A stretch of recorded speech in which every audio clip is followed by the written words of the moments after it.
Well, it's that time of year again, Christmas time. And in my life of big trucks and low bucks, we're having our annual Christmas get-together. And of course working on snow plow trucks. I end up in the bustle of Seattle traffic in the silver dually with no power steering or brakes. I challenged Fred Zanko in the 632 powered Sniper to a race with one of my mega trucks. Then I end up stranded in another Dodge by Vancouver off of I-5 with a seized up transmission. We pull out a Ford with a Chevy, and of course, find out if this year turns out to be a white Suburban Christmas.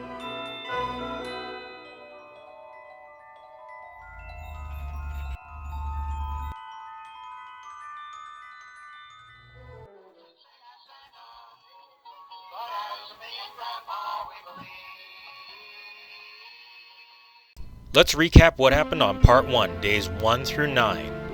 On day 1, we drove Carnage onto a Geo.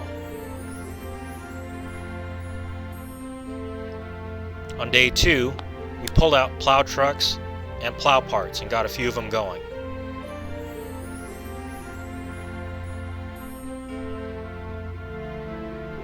On day 3, a person comes into the house, so we go rescue Stephen and his Ford. On day 4, we look at this low bucks 6x6 2.5 ton Rockwell water truck.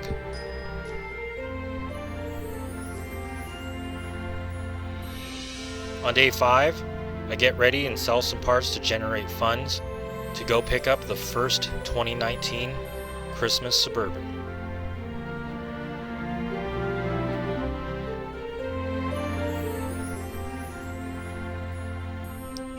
We go and get a Buick and a Chrysler for new rally cars.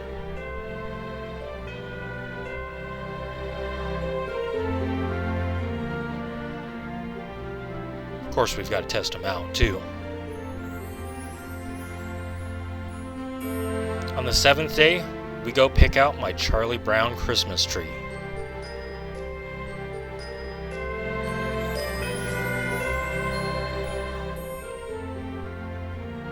And watch a little Mountain Mafia TV, and I do a painting. On the 8th day, it's the mega truck race. Fred Zanko's Sniper versus one of my mega trucks. But only the one that runs and drives.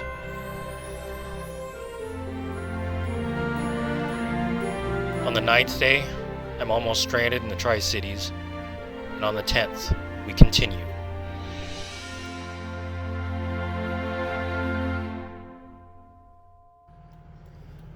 So, something just seized up. Not really sure what it is. Maybe the transmission. I thought I felt something a little weird going down the highway, so I slowed down a bit. I didn't feel it, and I thought, well, kind of felt a couple wind gusts, so I thought, well, maybe it's just the gust of wind came up, and that's what I felt. But it kind of felt like it was in the drivetrains, so I kept on going.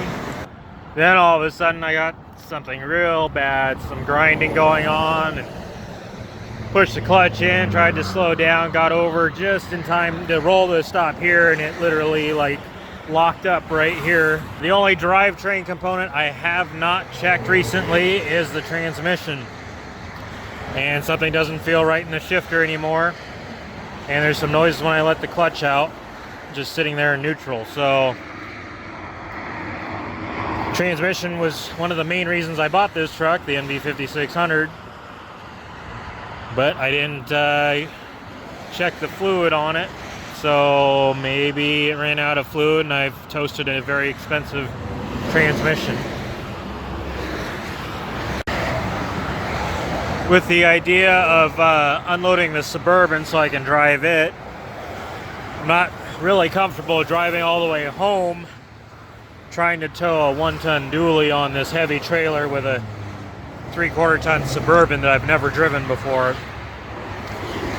But I can't even really drive this at all down the road because I just remembered this CV axle is just hanging there because the bolts are missing. And it's not that I need the CV axle or four-wheel drive to move it. It's the fact that the hub is always spinning, so the CV axle is constantly spinning. That's why that boot is all tore up, because they were driving it around locally with that spinning, and I can't go down the highway with that just rotating at highway speeds. I don't have bolts. I have them at home on a parts rig. So the only thing I can think of is taking half the bolts off of the other side CV axle, which I think they're held on by 6. I take 3 out of this, put 3 in that, that'll at least hold it in place and let it spin where it's not rattling around and dragging on things. And then I can drive the Suburban, I hope. But I still need to figure out if I can get possibly someone else to come hook onto the trailer and get the Dodge on the trailer. Something did seize up, but I was also driving at freeway speeds, so if this was out of fluid, it was really hot. I'm crossing my fingers that maybe if I can get some sort of fluid brought here, dump into the transmission, and now that it's cooled off, it may or may not be seized up. I don't know still. If it's not seized up from the heat, and now that it's cooled and I got some fluid in it, obviously it's still toast, but hopefully I'm hoping that's enough that I can put it in a gear and freely drive it onto the trailer if I can get to that point.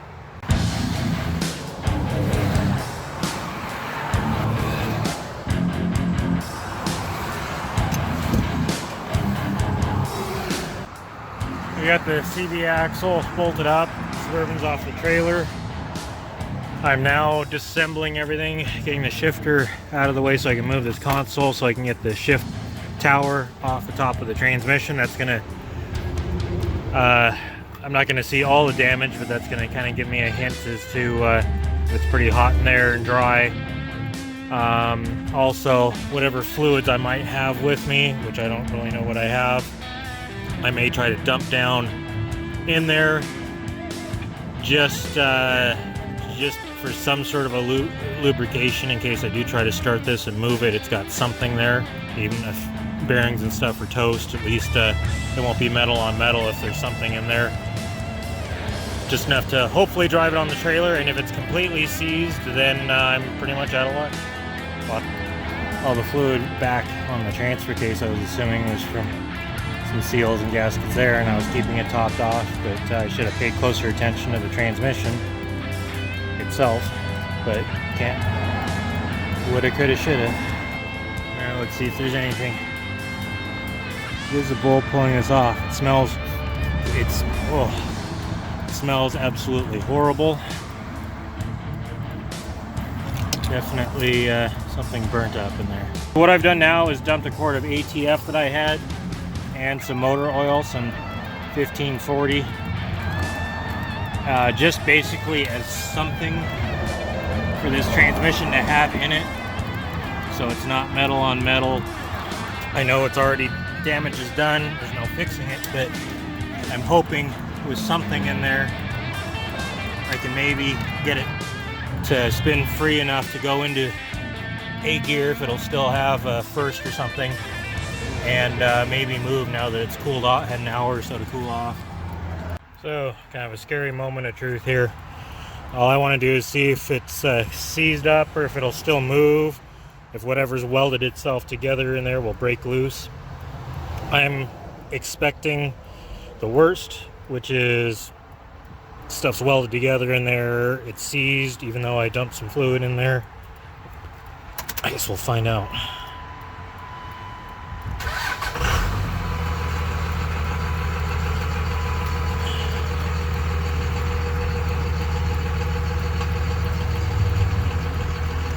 This is neutral, and in neutral we're moving. I don't know what gear we're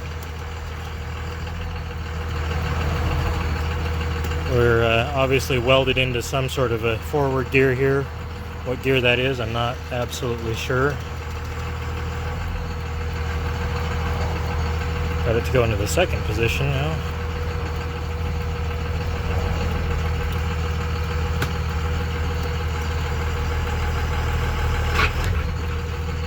I might have broke loose whatever was welded. Ooh, there's neutral and it does not sound good.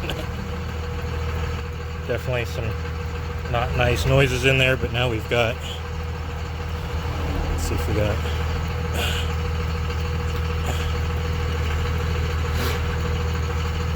I don't know if I got reverse, but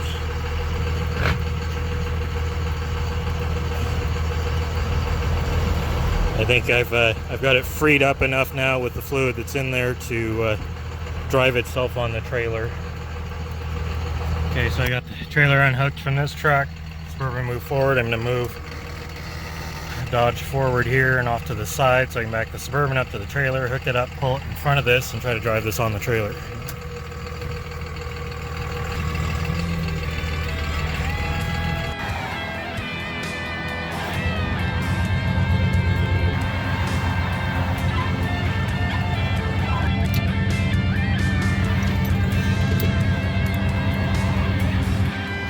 Okay.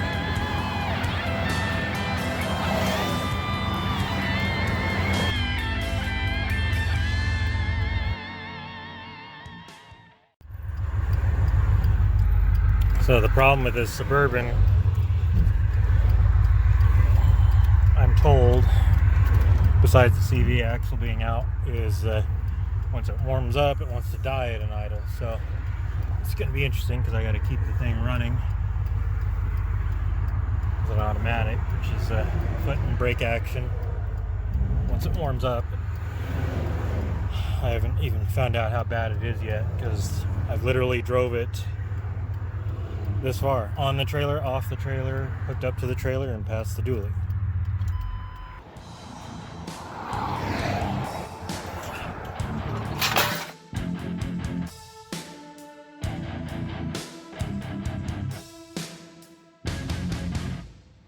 Definitely not a big fan of this, but I gotta get it off the side of the road. I'm gonna have to take it slow, cautious.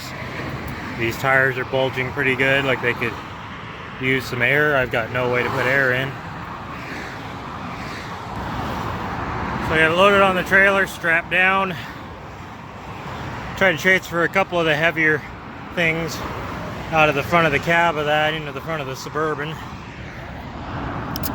Unfortunately, the Suburban's full of rims and tires that came with it, a cherry picker and other stuff, so I can't put more stuff in here because it's already pretty full. So I'm going to take it slow and easy, and I guess we got to learn all the quirks about this Suburban now. Looks like my first issue is getting this door to close. That was one of the things on the things they said, is the door wouldn't stay closed and she'd be driving it down the road and the door would fly open. And I fiddled with the latch when I loaded it on the trailer and it got it to latch just fine, but now, nope.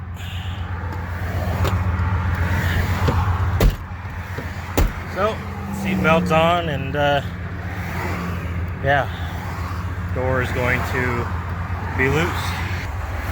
The problem now is finding a gap in this traffic that I can actually pull out into, and then unfortunately slow down, because I'm not going to be going full speed with this setup.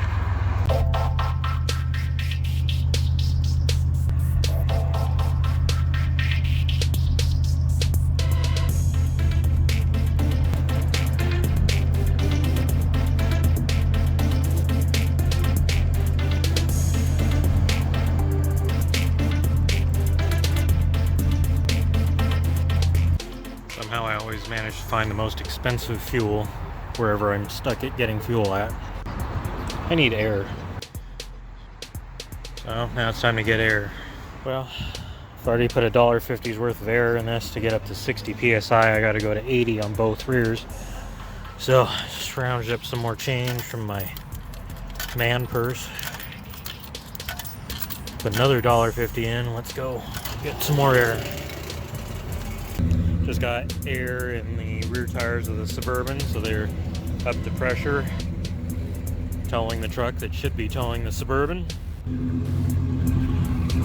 I've gotten offered a couple places to take this. The original plan was to drop the truck and trailer, limp it there with the Suburban, but we'll see how the Suburban pulls here with the Gas Hog 454 throttle body, $500 Suburban, and the driver's side door doesn't shut. So I've got to watch when I corner because the driver's door will just swing open. So lots of fun.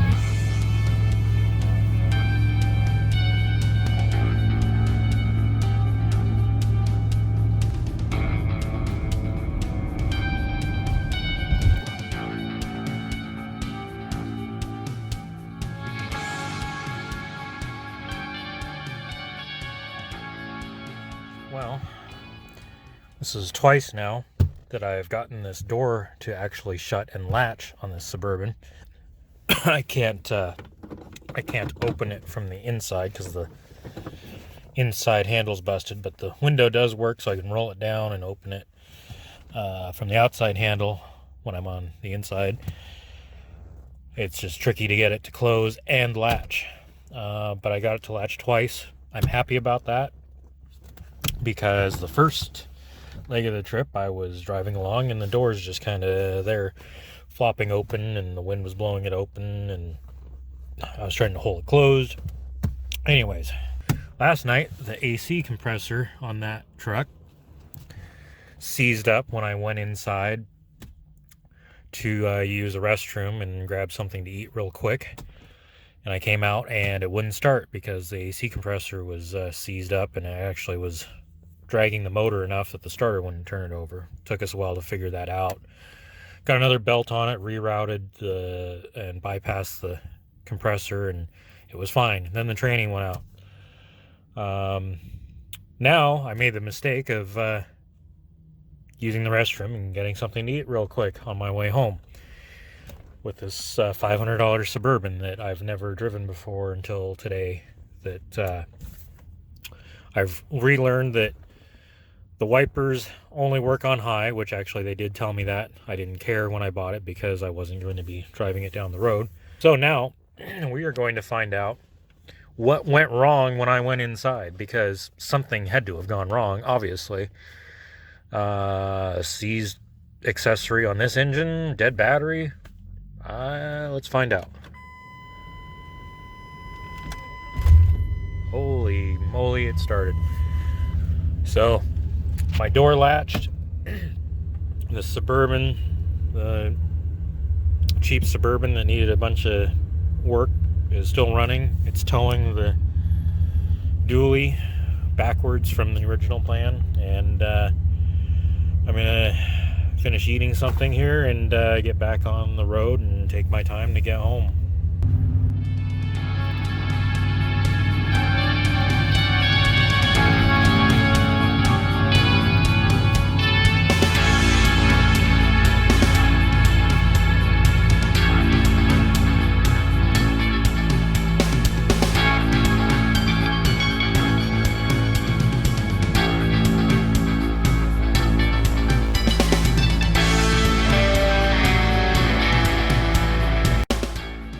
Big block.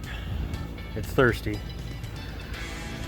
and I was like, why the heck won't the nozzle fit in this thing? I'm trying to pump diesel because I've been driving diesels everywhere.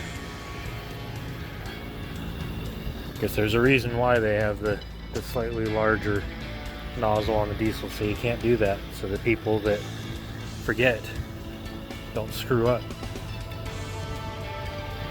Anyways, I also find it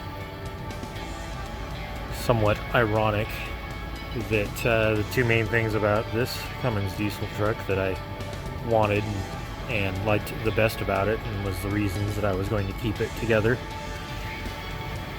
and not get rid of it, is for one, the MV5600 6-speed transmission, and number two, the fact that the air conditioning worked.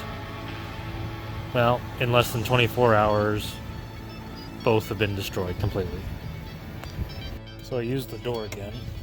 Now I gotta try to close it.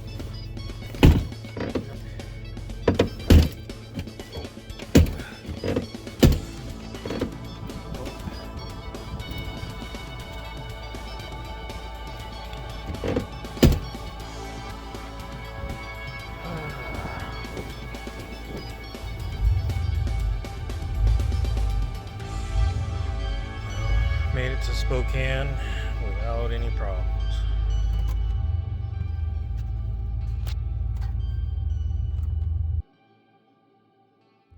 Oh, I gotta roll my window down so I can let myself out of the driver's door.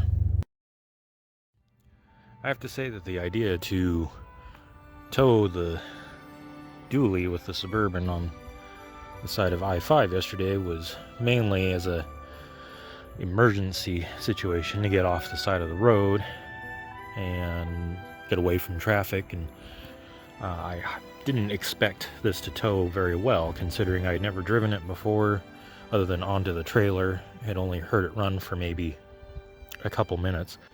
They told me the list of problems that the Suburban had, which I thought were going to be actually worse off than they are. I mean, the door doesn't shut, the wipers only work on high, and they said it kept stalling out.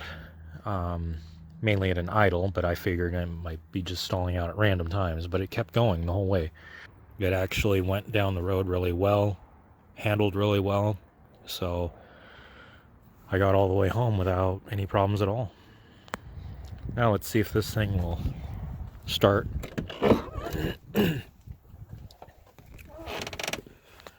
Check some fluids first. We learned something about that. We have the battery put in it yesterday, which was the battery that I brought with to put in it, which ended up in the Dodge for a short bit. We are still within the operating range. We're good on coolant. Belts and everything look intact. We'll see if this battery held up or if this has got some sort of electrical draw that killed the other battery. It fires right up.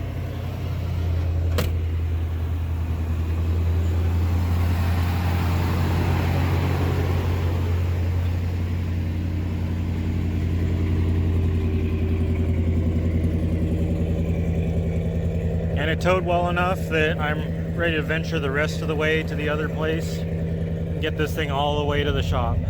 And here's why I didn't have much room to put much more stuff back here.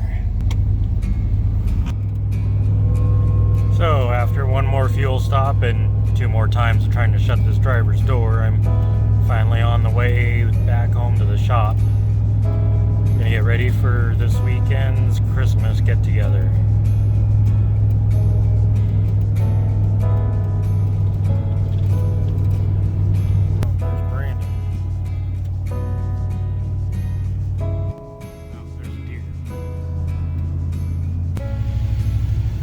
Almost home.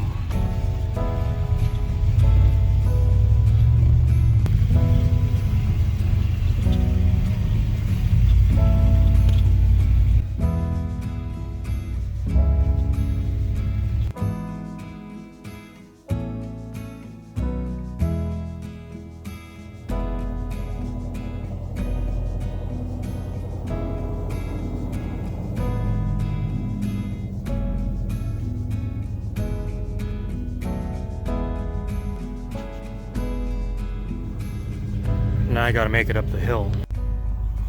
Now Mud's got the Liberty going. So this thing would tow this up the hill fine if 4-wheel drive would kick in, and I just used 4-wheel drive to get out of a situation back there where I pulled over and it worked.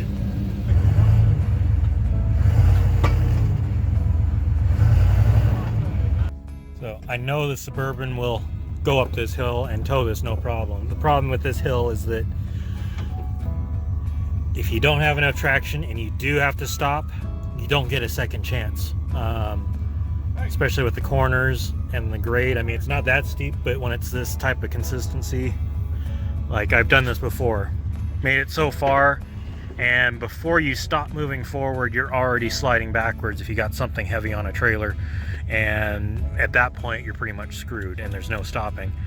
I had to ditch a truck and trailer in the uphill ditch. Thankfully, I was able to do that one time. So I'm not going to risk doing that here when we've got this thing will probably drive the less than mile the rest of the way. Of course, now after all that, and the batteries were not a problem on this, and everything else is fine on this, and it's running fine, it's just the transmission.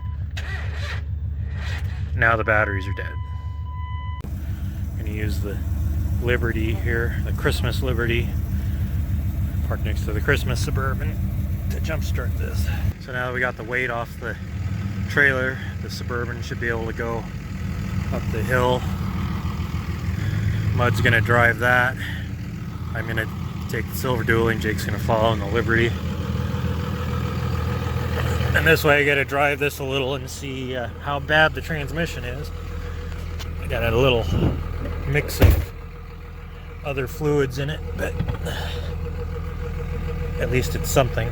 So here we got to find out all the wonderful noises and see if it disintegrates on me.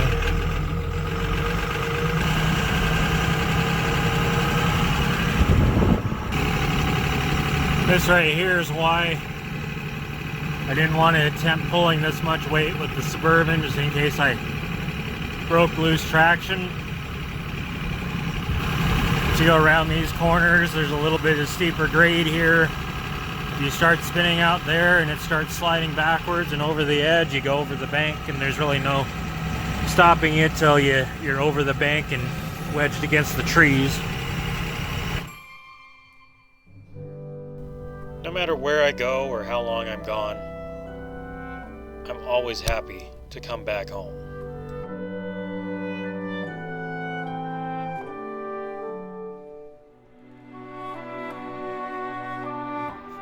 We've got both 2019 White Christmas Suburbans here. One from last week, the 90, that came from Linwood or Edmonds, Washington, and the 95 that came from Longview, Washington. This is the one that I thought needed more work, according to the ad and just my guesses, and this is the one I thought was maybe a simpler fix, and it turned out to be a flop of that, because this one drove all the way home. Still got a few issues, but this one actually, we got it here and it needs more work. It needs at least a head gasket, might just do a motor swap in it. But anyways, both were still good deals. Both are still decent Suburbans for the money. They've got a few issues, of course, but all fixable. This one's a half ton, this one's a 3/4 ton, this one's a 350, this one's a 454, 4L80E.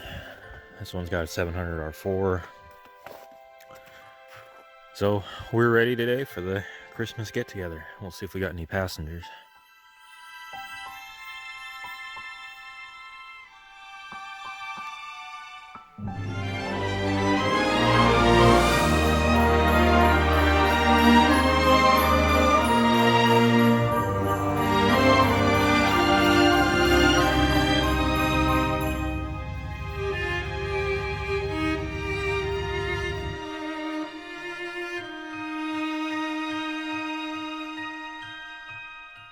Well, I guess John and Bill got stuck up on the hill. We're gonna have to take the old Christmas Suburban. So we're trying to go on one of the back roads on the hill here to find John's truck that's against a tree, and the Suburban may end up against the tree. Oh. Whew. There it is. We found it. No serious body damage yet. We're going to try to prevent that from being more. I'm going to have to use the winch and winch the rear end uphill and try to pivot this down and go back down that way. So we went to rig up the winch, and of course the winch remote is nowhere to be found. So I had to try to back up and pull, but I'm sliding into other trees, and I'm trying to go uphill backwards with boggers on the rear. And the Liberty's stuck somewhere else. So the original point of this venture was to clear some dead trees here, opening up this road. So I guess we're gonna do that anyways. What are you thinking? That tree's leaning way too far that way. That's what I'm worried about. Yeah. Right where you're at, she goes this way. So I don't really like Bill's saying how the tree's kind of leaning towards the cab of the truck. Well, let's Do you think I can? so that didn't really work. I'm gonna hitch a ride with Dale on the Razor and go down to the shop and try to find a winch remote for the winch on the Suburban. Okay, we're trying to get turned around here between trees and stumps and logs.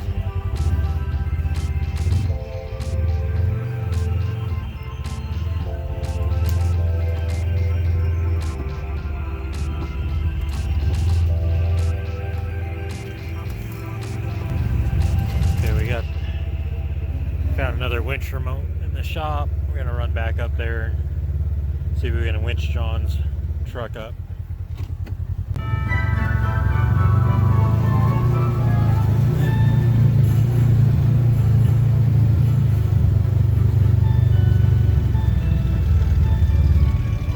Does anyone want to go pull out a Jeep Liberty? But I'm stuck getting it.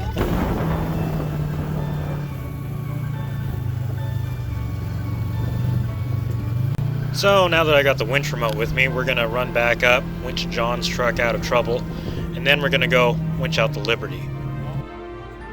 Try again.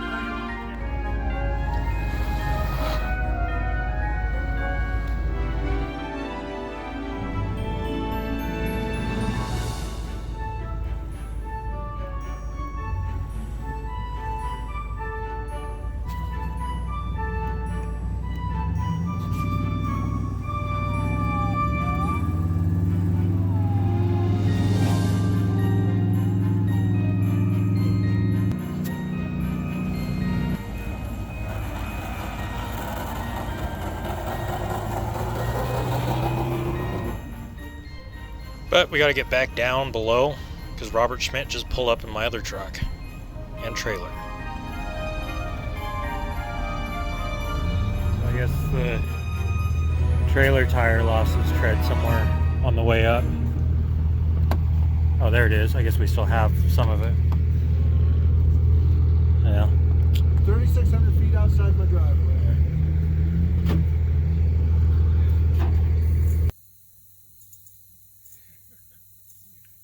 Looks like I gotta change this tire out too.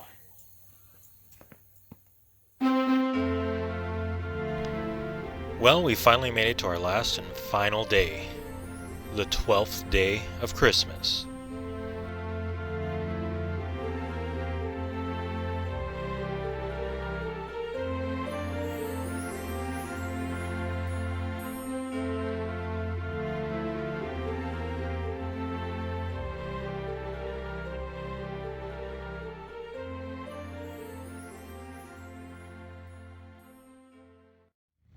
So what's with all the Jeeps?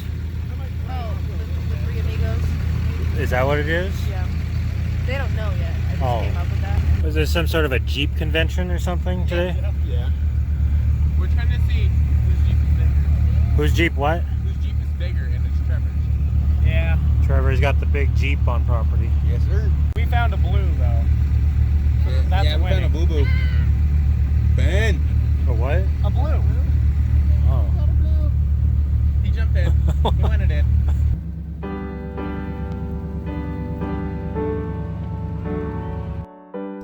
It's now time to get everyone together to go for our annual Christmas drive in the mountains.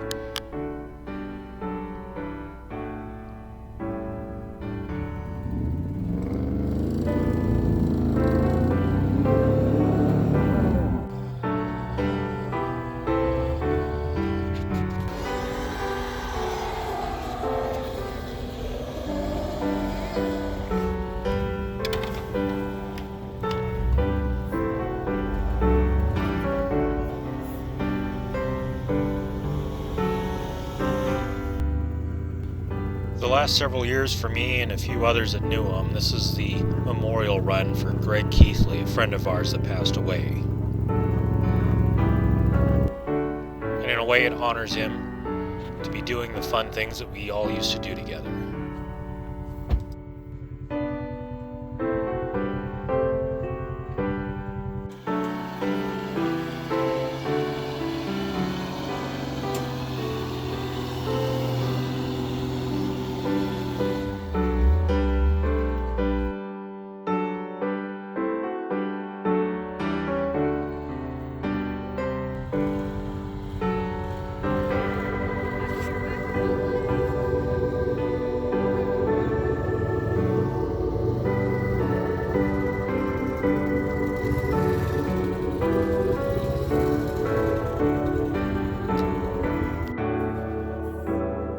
And it looks like Trevor bent his tie rod.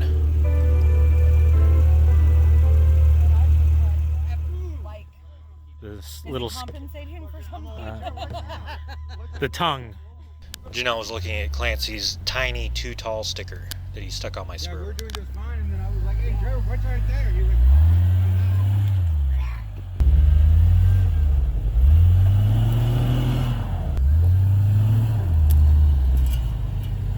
I think we gotta pull him out. No, I think you can get it if Dale went down. He's going to take the more stock rigs on the easier route since they can't really make it up this hill.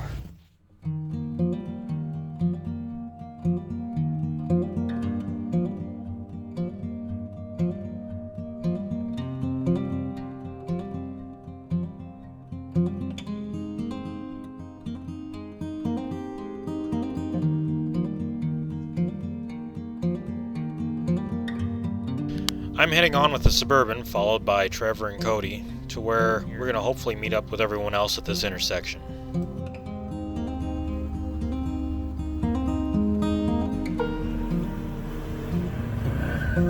There's probably no way anyone's going to make it, is there? We got brushies the whole way. That was pretty sweet.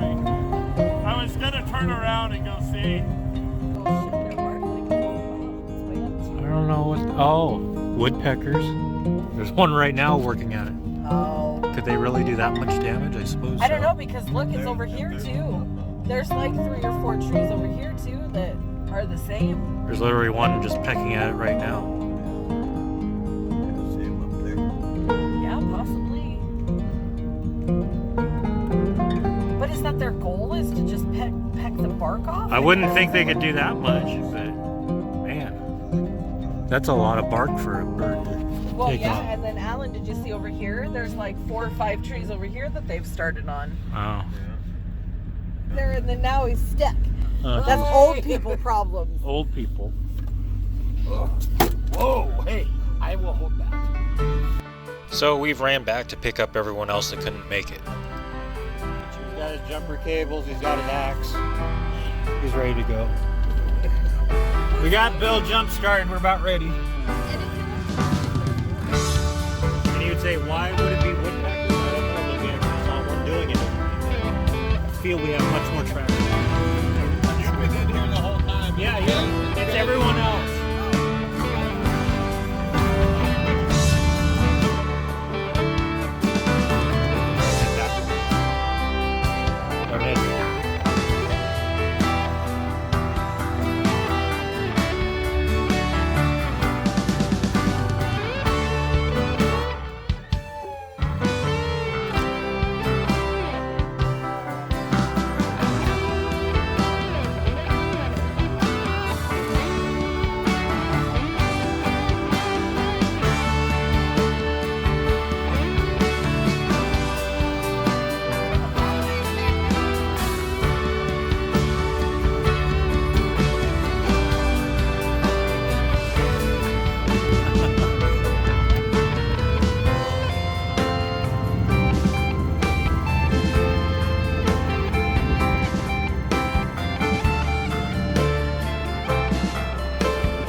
Christmas has many different meanings to many different people, from traditional beliefs to the non-traditional, from big families to individuals.